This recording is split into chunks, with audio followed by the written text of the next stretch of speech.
Let's talk about transparency and opacity in CSS.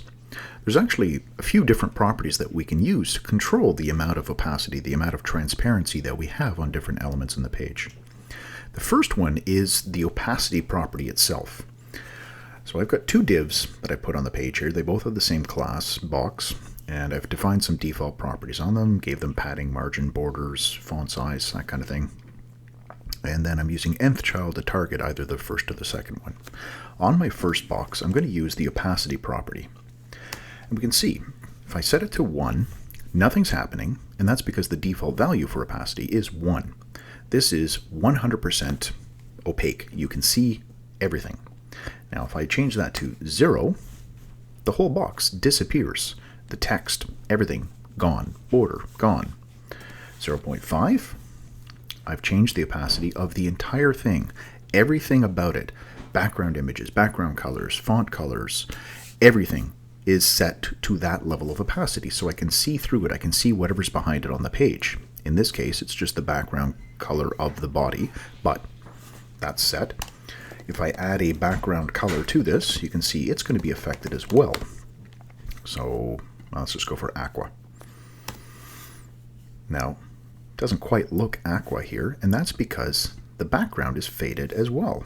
If I go up to 1, there we are. You can see the color changes.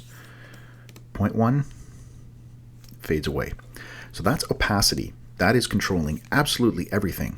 Now sometimes you'll have a background color, but you don't want to make the text disappear. And that's where we come to hsla or rgba. This is the hue, saturation, lightness, and alpha. Red, green, blue, alpha. These are color methods that we can use for any color. If I use a named color, there we have it. Named colors being applied here. But instead of this, I'm going to use hsla. Now my hue, we'll set it to, let's say 200 degrees. And I want 50% saturation, 50% lightness. And then if I go 1, that's 100% alpha.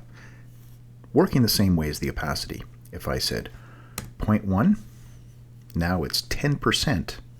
If I go 0.01, now that's 1%. You almost can't see it here. 0.1, 10%. So the background is showing through, but it's just the background color that we're targeting. If I go up to 1, there we are, we're full. And I can do the same thing with the text. If we're just talking about the text, we can say hsla or rgba. Here I'll do an example with rgba. So the red value, I'm going to have 20.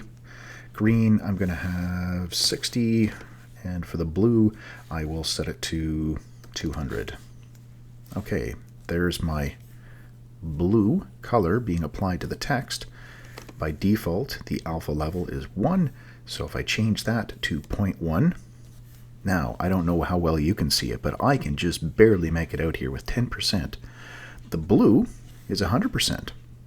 So it's fully opaque. You're not seeing any of the orange from behind through here, but the text is faded away.